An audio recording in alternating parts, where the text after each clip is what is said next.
Penuntun Saat Teduh Sinode Gereja Kristen Jakarta, Minggu 31 Oktober 2021. Menyembah berkaitan dengan misinya.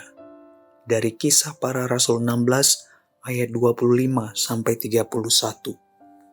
Tetapi kira-kira tengah malam Paulus dan Silas berdoa dan menyanyikan puji-pujian kepada Allah, dan orang-orang hukuman lain mendengarkan mereka.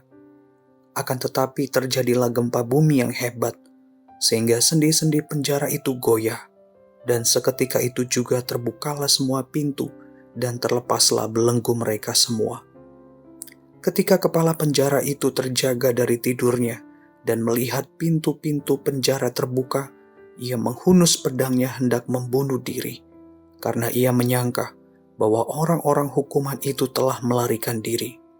Tetapi Paulus berseru dengan suara nyaring, katanya, "Jangan celakakan dirimu, sebab kami semuanya masih ada di sini." Kepala penjara itu menyuruh membawa suluh, lalu berlari masuk dan dengan gemetar tersungkurlah ia di depan Paulus dan Silas.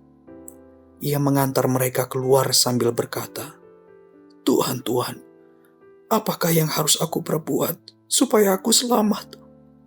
Jawab mereka, "Percayalah kepada Tuhan Yesus Kristus, dan engkau akan selamat, engkau dan seisi rumahmu." Samuel Rutherford, seorang hamba Tuhan Puritan, menulis, "Permuliakanlah Tuhan di dalam penderitaan Anda, dan bentangkanlah panji kasih-Nya di atas Anda. Banyak orang akan mengikuti jejak Anda jika mereka melihat Anda kuat di dalam Tuhan." Diganggu, diejek oleh perempuan penenung, dituduh sebagai pengacau oleh para tuan besar di kota Filipi, diperlakukan tidak adil oleh para pembesar kota Filipi dengan cara dipukuli dan dimasukkan ke dalam penjara, dimasukkan ke ruang penjara paling tengah alias penjara bawah tanah oleh kepala penjara, ruang penjara yang sangat lembab, dingin, gelap, mengerikan, dipasung kedua kaki dengan sangat kuat oleh kepala penjara. Semua itu dialami oleh Rasul Paulus dan Silas pada waktu mereka bermisi ke kota Filipi. Namun semua itu tidak melemahkan iman mereka kepada Allah. Mereka tetap menyembah Allah dari dalam hati yang mengasihinya. Meski dipenjara dan dipasung, namun hati mereka tetap berserah di dalam Tuhan. Hati dan mulut mereka penuh dengan puji-pujian kepadanya. Di dalam penderitaan sekalipun, mereka tetap menikmati penyembahan kepada Allah. Tidak terduga, Allah bekerja dengan caranya yang ajaib. Gempa bumi yang hebat terjadi.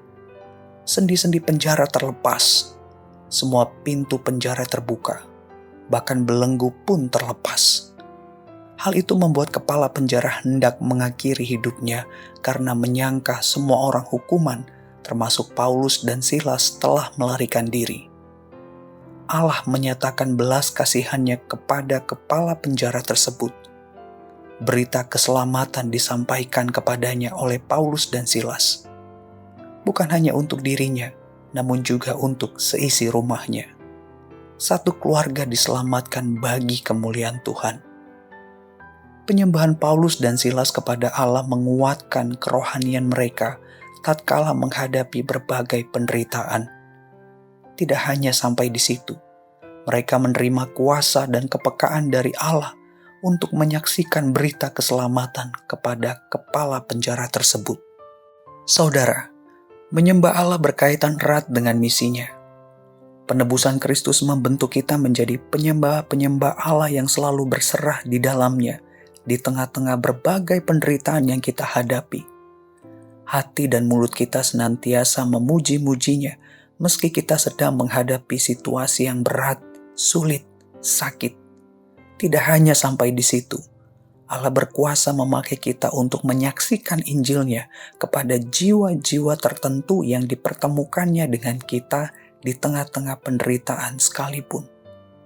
Penyembahan kita kepada Allah tidak hanya untuk pertumbuhan rohani kita secara pribadi, namun juga untuk memberikan kuasa, kepekaan rohani kepada kita dalam memberitakan keselamatan di dalam Kristus kepada setiap jiwa yang terhilang.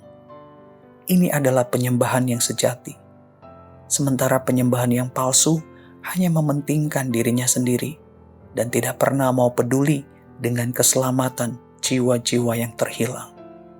Saudara, penebusan Kristus mengubahkan identitas seorang berdosa menjadi penyembah Allah sekaligus misionarisnya. Tuhan Yesus memberkati.